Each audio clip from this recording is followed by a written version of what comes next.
cadre de votre émission que vous allez commencer à suivre sur votre site préféré, Bomoko Yamboka, l'émission Congo Moko. Aujourd'hui, nous avons reçu pour vous celui qui nous a fait l'honneur d'être notre premier invité, l'honorable Olongo Pongo Basile, qui est là présent. L'émission sera diffusée et présentée en 2 langues, lingala et français. Bonjour, honorable. Bonjour, messieurs les journalistes. Ok, honorable, toujours l'actualité politique Yamboka Ndenge Zali. Premièrement, meeting ou opposition c'est là qui lundi, il y a une semaine passée dans Njili Sainte-Thérèse. But non vraiment c'est là qui n'est. Merci beaucoup pour la motuna nayo. Merci pour la koponangai et tinazala invité Nabinu ya Yambo. Na kat ya site Nabinu, ils allaient une des solutions que nous venons, que vous venez d'apporter.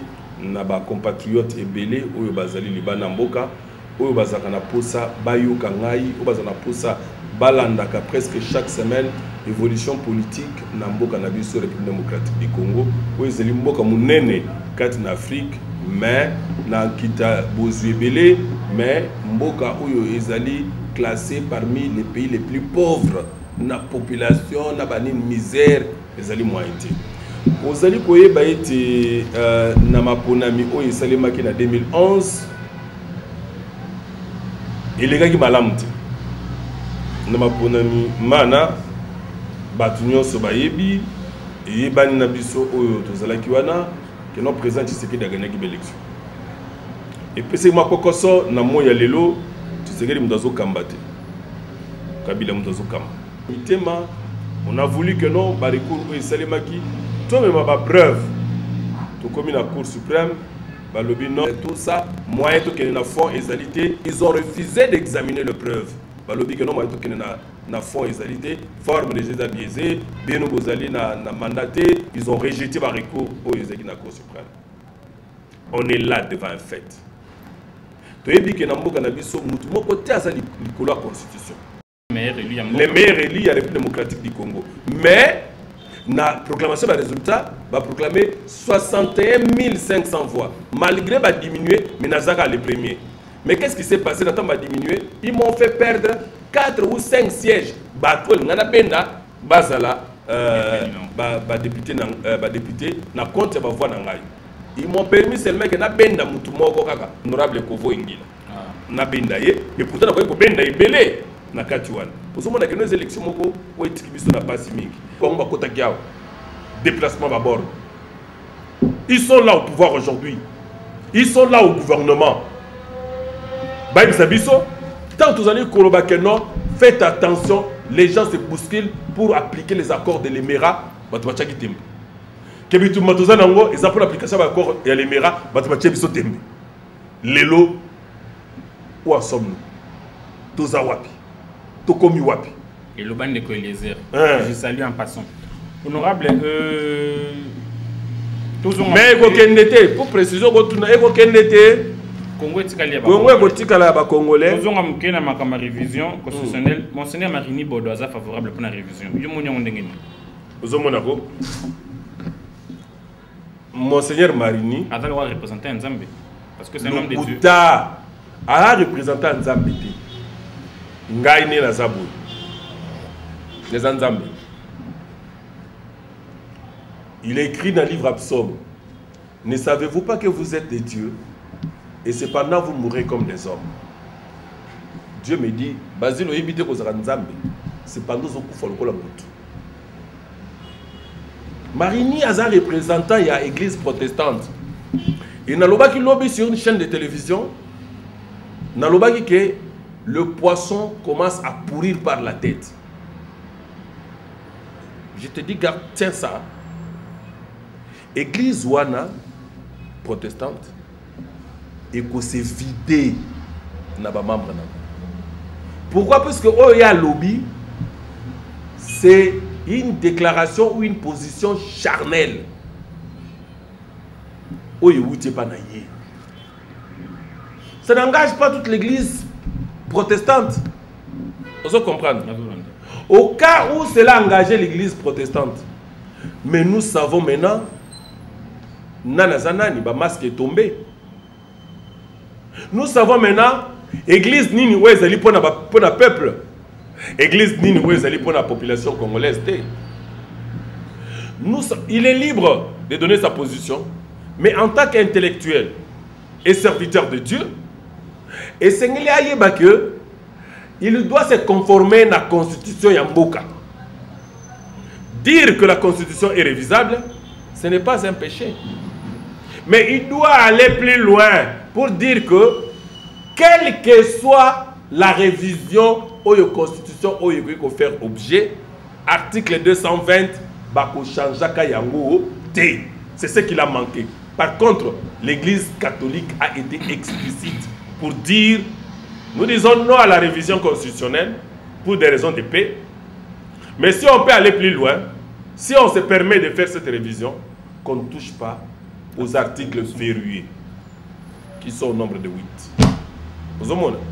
C'est ce qu'il a oublié de dire.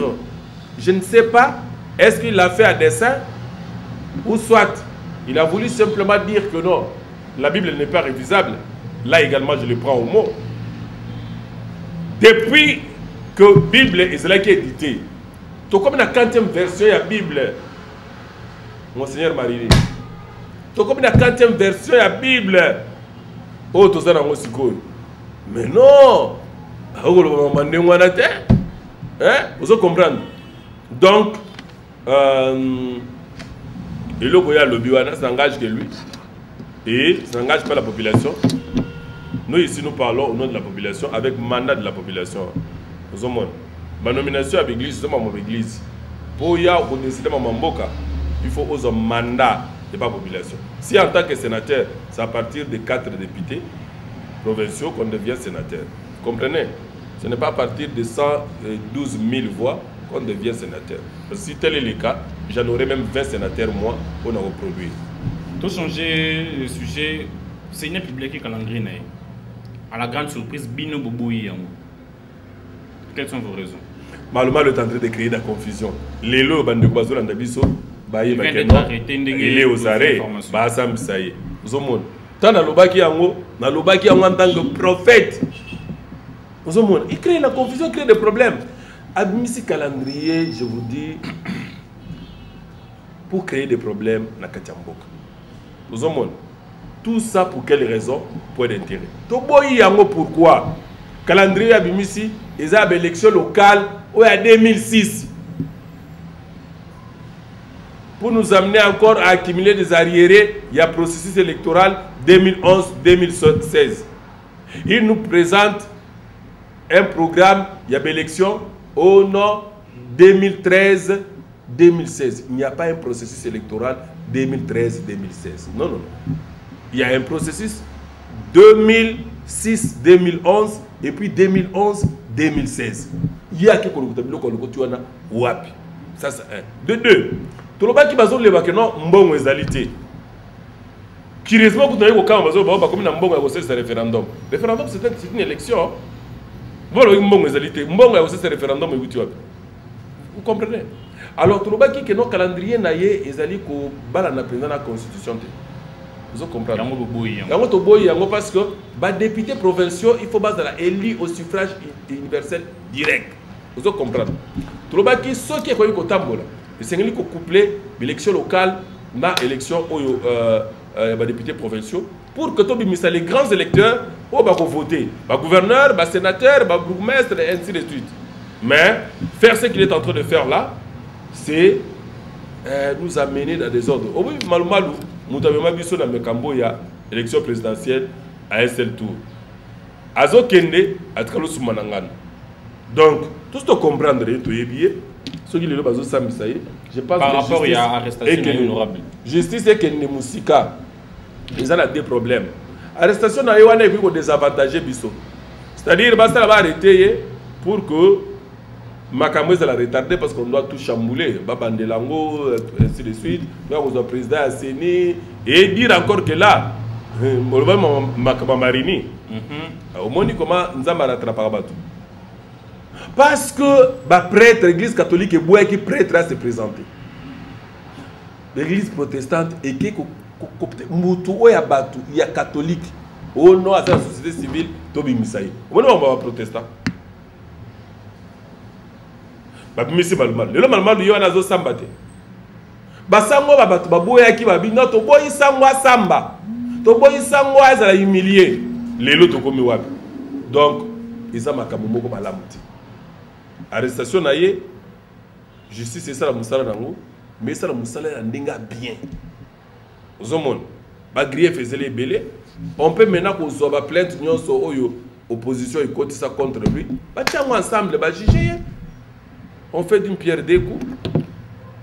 Sommet États-Unis n'a pas chef de l'État en Afrique. Le problème il y a sommet aux États-Unis n'a pas chef de l'État. Il y a beaucoup de leçons à tirer dans la Katuan. Et puis l'opposition va représenter la majorité. Oui, bazalaki kuna mais il faut oyer ba eloko yo ete biso ezali sentiment et satisfaction. Parce que nazo ko batumbi koloba oh non nous sommes un état souverain. Biso buna boyi. Eza lokola oza na mboa. Abimi libanda basimbeli nzete agumbi mukila na ya kotisi entre les pattes. Tango akozonga na lupangu ya kolo na ye oyoki abando ganga mais ozalaki libanda kuna mukila entre les pattes ba président oyo baki na sommet wana ba bendi bango matoyi na makambo misatu ya minene likama liboso yo président oyo biki ba mandat na yo isili ou assumer ba mandat na yo successivement pour modifier constitution T pour un intérêt na yo pour ne pas être jugé parti. C'est-à-dire, si on modifier pour un mandat à venir. Mais yo, abou, pia, tika. Pour faire avancer la démocratie. Ce qui est mis en biso, nous sommes tout à fait contents, nous de l'opposition, parce que le pays a vieille démocratie et rejoindre les préoccupations de biso, où ils ont dit que non. Mandat en 2016 fini ba mandat ya Kabila et puis tous à la nabatu mosusu. Deuxième chose, contradiction to oyezalaka awa otolobaka mikolonyo so vous ne pouvez jamais alors parler développement, espérer devenir un pays développé sauf qui bobongisi problème énergétique té. Nous sommes dans un pays oyo tozali ko produire mokili mobimbezo le labiso pona production ya courant électrique mais tout ça na courant té kala mingi ta bato ba émission oyo courant za la kité mais courant wuti ko ya mais tozali ko vivre makamwa de l'estage. Obama premier citoyen américain azokende ko yebisa ba président africain likamba de l'estage oyo zozala na Kinshasa oyo zozala na ba mboka mususu wana ba président ba kendeki. Que non, avec de l'estage, vous ne pouvez jamais alors penser que non, vous allez développer. Et Sengeli, Congolais Nyoso, Azar n'a accès à l'outil. Yango Obama a mis Simbo, on a 35 milliards. C'est une leçon. Et là encore, il faut que non, malgré l'opposition, c'est là qu'il y a 4. Babo Sanaki, vous rappelez que non, Monsieur le Président, et pas d'habitude, il y a un bon courant. Parce que tôt ou tard, Mongo Oya Snell, Oya Outaka Brazzaville, les 35 millions, et Sengeli est à la justifier. Et cause de la justifier. Nous avons il y a combien de câbles, il y a combien de transports, tout combien de câbles va accès à courant, il faut à la justifier. Il faut à la justifier.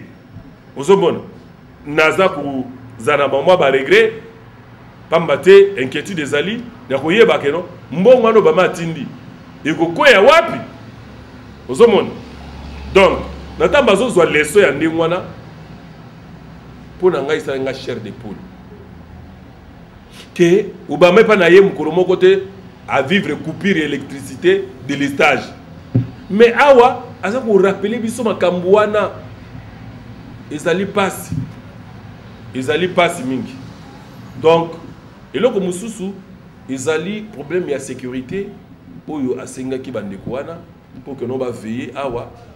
Nous sommes dans un pays où on ne contrôle pas tellement les choses. Les gens peuvent se permettre d'exploitation, les gens peuvent se permettre d'arrangement, donc bref, je pense ceux qui ont compris, et namoni que non, et porter ma fruit pour mingi compréhension d'abord makambu et autres qui n'est mon abisso. Aussi par exemple Fengol, Ouazali représenté aux Nations Unies à Afrique centrale. Mais azomona makambu ndenge moko na biso. Azomona makambu ndenge moko na honorable Jean Bertrand Iwanga Ouazali arrêté parce qu'il vous dit qu'il faut traquer les FDLR et les RLA. Il faut les traquer bazongi pas na bango. Mais c'est ce qu'il a dit Anjili. Nous voyons les choses américaines dans la même direction. Donc ce sommet-là ne fait que consolider ma position d'Abisso, il y a opposition, ne fait que nous encourager parce que autres Zoloba, ils allaient yango pour l'intérêt à Mboka. Et Namoni que le gouvernement a changé, oui, nous pouvons dialoguer avec l'opposition, les portes sont ouvertes. Pas question. Donc il y a un forum. Ce qui et tu connais la concertation, tu connais une concertation, et si les Saouriens, les lieux communaux, ma porte est à Fungama, opposition, tu peux échanger, et puis ça la monopole de Moni, Kunanin, c'est que les États-Unis, Israël qui maman na marteau, Oyo, et bêta Nicolas Mito abattu. Honorable Tokomi, presque un souka, vous se présentez comme candidat dans le gouvernorat à ville. Oui, oui. Les sociétés dans les années. Ozomona, ils allaient très important les Lonaïb Sabatou. Ce n'est pas par simple aventure que tu as pour que tu aies dirigé ville. Ville ya Kinshasa, où ils allaient miroir à la République démocratique du Congo, ils allaient souffrir na maladie mitanu yaminene.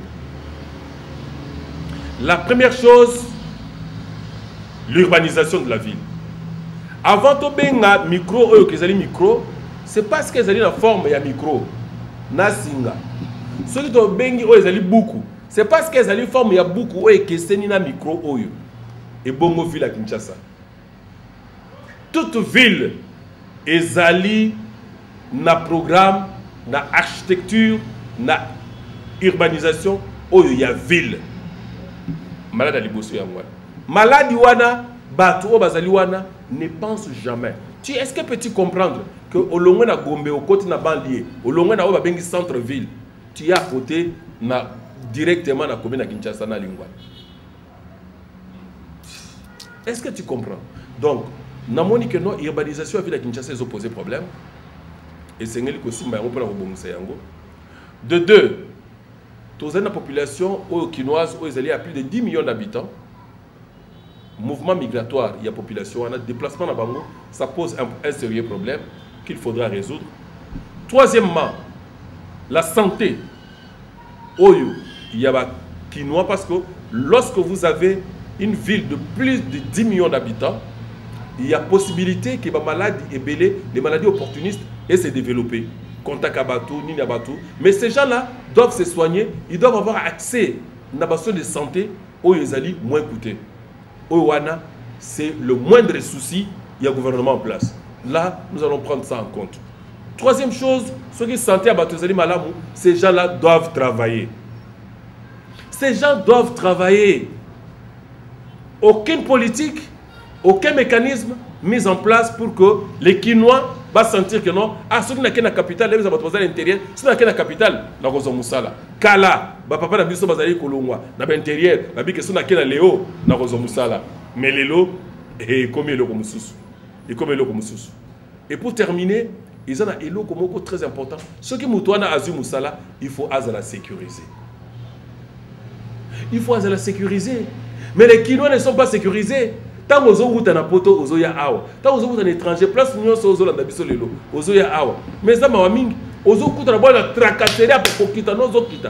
Oui, tu as l'accès passeport na yo. Et bah la bouille, la bouille. Au ticket loko awa, au bimiawa, au pesa bouille. Au kani photo à nini? Non. Alors, na nyonso wana en faisant, makamo na zoyi wana, ndé il peut permettre que non Kinshasa est la véritable miroir de la République démocratique du Congo. Capitale Mounene, quand il y a cœur, il il y a Afrique. Et pour cela, pour en arriver, pour avoir gouverneur là-bas, gouverneur, ça dépend de la volonté de la population. Parce que politique comme c'est territorial de proximité.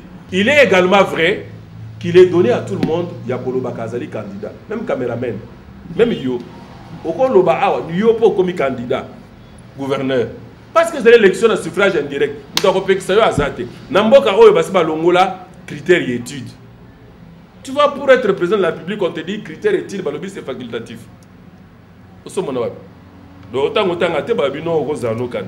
Donc, des choses comme ça, les gens le font.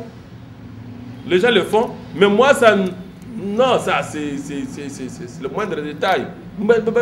Autant d'adversaires, autant de gouverneur, ou aller en fonction de... Non, mais il y a aussi là. Non. Mais il s'est présenté.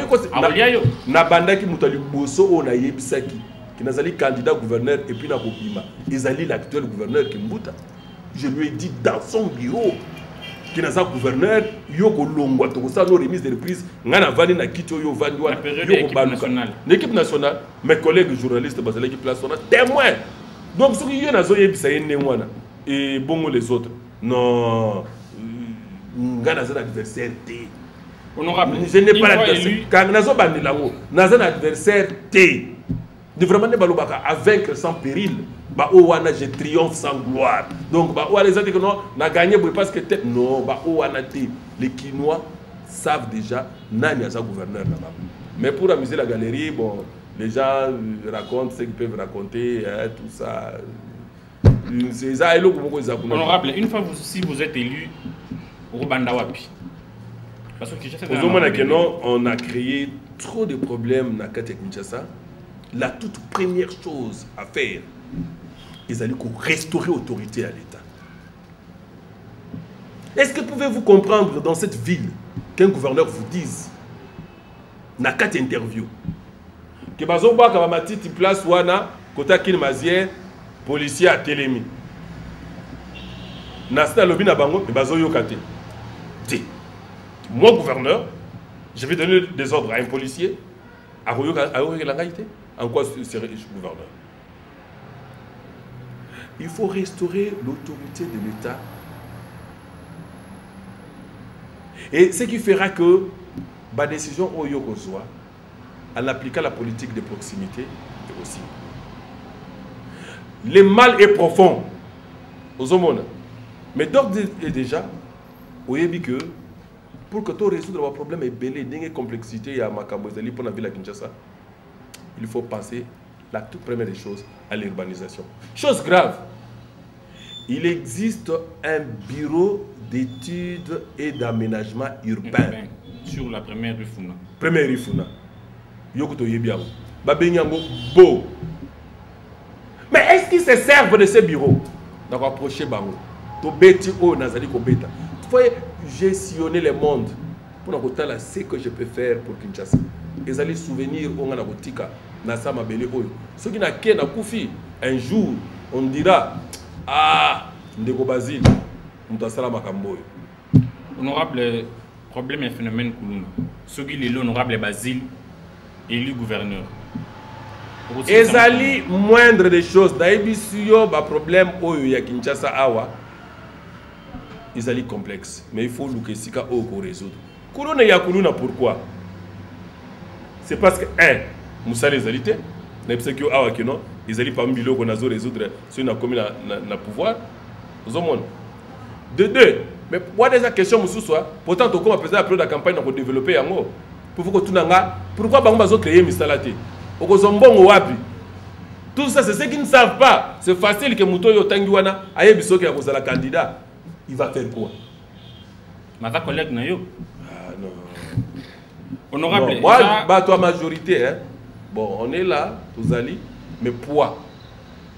Aza collègue nanga maza na poids moko nanga te. Yeso aza poids 11, ngana aza poids 112. Ah, poids na biso ça va dépendre de ma voix. Vraiment. Poids na biso ça dépendre de ma voix. Vous comprendre? Hein? Poids na biso ça dépendre de ma voix. Vous comprendre? Poids 11 na poids 112. Hein? Vous comprenez que nous sommes côté. Donc, pour Nabiso, ils ont dépendre de ma voix. Et Et vraiment, c'est triste pour aux hommes et l'arabe à Komboana. Il faut. Honorable, c'est un phénomène mouru sous les lois. Pour la Koulou, Nazo Ipsayo, Moussa les alités. Ok? Deuxièmement, le Moussa les alités, les gens ont tendance à pratiquer la violence aux hommes. C'est la loi de la jungle. Moutosa Makasi, Nda Botoli. Aux hommes. Parce que impunité est ali. Bakokanga, ba libérer, ba basali scénario, bazongi. Troisième élément, bazo ko maîtriser batouanate, c'est parce que accès na ba venir oyo ya ba quartier ezali difficile. Liboso ya lupango na bino ezali zéro. Moi j'ai amené un projet ici, on a eu sala banzela, ningi za na poto, que chaque nzela ya poto ezali asphalté. Moi j'ai amené ce projet ici. J'ai dit à l'actuel gouverneur que je peux faire 12 km par jour. Il y a asphalte par jour. La technologie moderne. Le système à résine. Oui, il y a au moins entre Ngali et la clinique chinoise. Le système, je peux le faire. Je peux transformer Mboka en rien du temps. Donc il faut que vous ayez la bouliste dans le vrai sens du mot. Pas que vous ayez la boule. Il y a Il y a un phénomène qui se vit actuellement à Kinshasa. Il y a une grande vitesse. Prostitution précoce. On a bien en Congo. Banana Bisso, il y a moins de 18 ans. Tambola dans la ville pendant la nuit. Tu vois ce qui se passe ici, dépravation de mœurs de manière générale. La dépravation de mœurs en général et la délinquance juvénile est dit à l'irresponsabilité du pouvoir en place, donc est dit aussi la mauvaise gouvernance. Bref, c'est-à-dire l'autorité parentale est bafouée. La famille est la cellule mère d'une nation. Donc, ce qui est famille, Oyabino, Ezali Malam, Yabiso Malam, il y a Jean-Jacques Malam, il y a Pedro Malam, il y a Poison, il y a Gabriel, Ezali Malam. C'est que tant que Sangui, si ma famille, nous constituons une nation. Vous comprenez? Mais aujourd'hui, babomi chaque famille, l'autorité parentale est bafouée. Mes parents sont mis salaté. Et qu'est-ce que ça va devenir? Moi, je vais permettre que moi, je vais Ndumba, bongo ayana mbongo, mbongo na balé salibota. Mama abima, depuis tongo, atiki bana, pour la nini, il faut akene kolokota bikedi na port, ateka yango, pour aya kolesa banini. Oh, yaya abima ki na ye, pour akene kosala ki porter, kuna na port, et simbite, abotre biloko abatu, babengi kuluna. C'est tout ça. Et ce qui a joué le Kwanate a moni mutazo manambongo na ye, azumbeli, atubaye, pour la nini, pour makoke ezalité. C'est ça ce que je vous dis, que la mauvaise gouvernance, la politique mise en place, ezali yangote. Raison pour laquelle nous demandons à cette majorité kabiliste de partir comme ça. Donc il y a la politique où il y a sika, où il y a ça la kenon, pour créer l'emploi. Tous ont sa autorité parentale, c'est-à-dire famille et zonga na joué rôle nango. Na kosa la nini. Famille, travail, paix et la devise d'ambition. C'est-à-dire qu'il faut considérer la famille. Nathan au développer chaque famille en donnant à chaque famille du travail, vous aurez la paix. C'est ça. Honorable, question que glissé pour tout ce qui ça. Dans les pays Libanda, les pays étrangers, la France notamment et l'Amérique, va adopter mariage pour tous. Si l'on Afrique non est en position vision dans les années. Pour dernièrement, honorable Mbika une émotion, mais il y a moi, nous sommes africains. Nous sommes attachés à la valeur culturelle au Yabiso en tant qu'Africains. Outa beaucoup qu'on a vu sauter les lots. Là, je ne fais même pas encore allusion à la Bible. Moi, c'est moi si babalanati, mobali na mobali babalanati. Je sais que non, ils ont la position où ils ont régner kuna libanda, mais biso awa ezalité. Parmi les éléments où ils ont suspecté modification de la constitution, ils ont makamabongo. Vous avez bakoma pour permettre le mariage pour tous.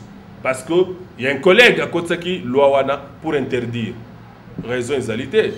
Au baboyili loi wana que non tout ça ezalaboui. On doit faire très attention. Moi personnellement, moi, c'est-à-dire bon point de vue personnel, je ne suis pas d'accord. Je ne suis pas d'accord parce que faut garder ma valeur culturelle au Yabiso en tant qu'Africain, en tant que Congolais. Et aux hommes de forme azolo nangane zali, ça traduit que je suis un Muntu. Nous les Bantous, tozali na ba pratique wanate. Moi je suis le descendant direct de Patrice Emery Lumumba. Faut y ça va tout. Et je suis d'abord Moutété là 100%. Je suis un Congolais du centre. Et des pratiques au Yabongo, nous non égalité. Donc, au Bandi, Ngongolutete, au Bandi, Lumumba, nous, on a un autre sang. Au Babilok Moussous, tout tolérera l'injustice, la dictature, les mauvaises pratiques. Chez nous, ça ne passe pas. Et Toye, Suko, Rotala, Tolinga, Rovan ensemble, Nabatou, nous sommes des nationalistes. Oui, Abisso, Zali, Abisso, oui, injustice, Tolinga, Yangote, Komone, la Tolinga, Yangote. Ce sont des valeurs culturelles auxquelles, Ngaï, personnellement, nous allons attacher. Vous voyez, quand la sur le plan spirituel, c'est de l'abomination. Et le retour de Christ est proche. On a parlé de l'antichrist, Yangwan. Il est en train de se lever, mais les gens doivent faire très attention. Ils doivent faire très attention parce que le retour de Christ est proche. Quand vous verrez des signes, des signes de guerre par-ci par-là, Israël se bat avec Gaza. Est-ce que vous avez parce que depuis l'époque il y a Josué, nous avons appelé ça qui ordre. Et il y a solo à exterminer. Gaza, Bagat, Bani, tout ça. Et Josué a connu Kotika Gaza. Et quand on a Gaza, Delil Abima, aye ko ça descendait à Josué ou à Zalaki Bongo Samson. Lelo, par conséquence, il y a des continuer Tilelo.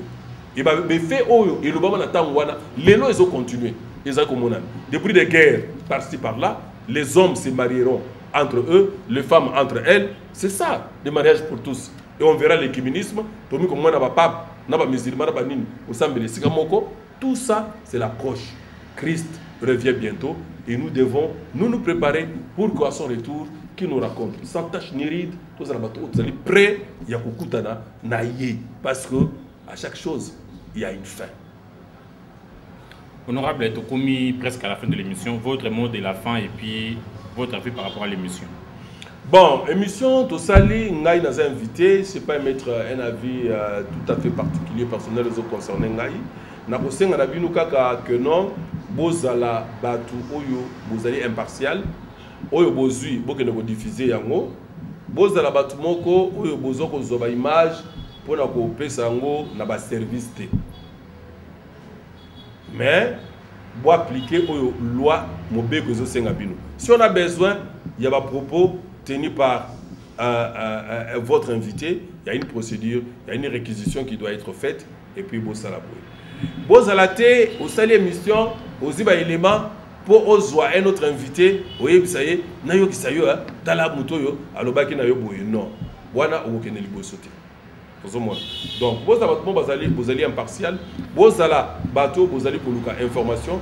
Moi, je suis disposé à tout moment, vous avez besoin que tu informes vous allez Libanda, vous allez Awa, vous allez les informer. Je suis quelqu'un très bien éduqué. La fin à Moutouté, ou l'année émission le début à la fin, la fin à Moutouté, je n'ai dit que la vérité, rien que la vérité. Il y a Makambo et Zoleka, Katinambo Kanabiso.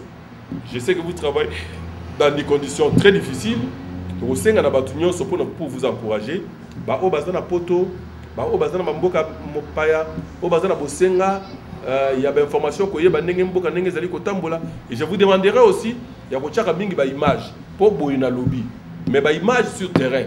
Faut vous rappeler moins serré pour bande de Zolanda, bandi makeno makamundeko ya Zoloba, les alliés yango fouiller na ba collègue na yo, za ba image wa nji wana. Uche yango ba image njili ezali ba Rolanda mais oya ngai ezali pona mo ba chaîne mususu ba so ba image nanga ba check ba image nanga oya njili ba cha yango oyo ba to balanda ndenge ezali ba mona que non nous avons affaire à un gouverneur demain, un gouverneur responsable pas au sala makamalamu kat na mboka na biso nazali ko loba ke bato ba kolanda po ba na encourager bino que non bo pesa bango information oyo ezali bo pesa ba coordonner na bino.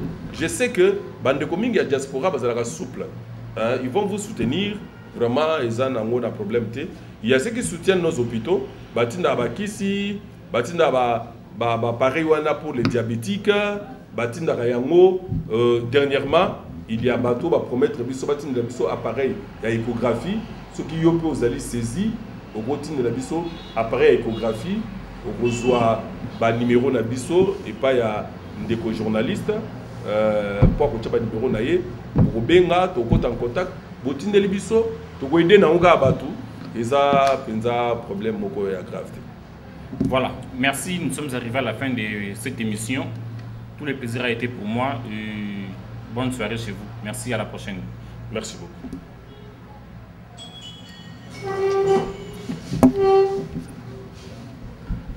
Merci, honorable. Merci.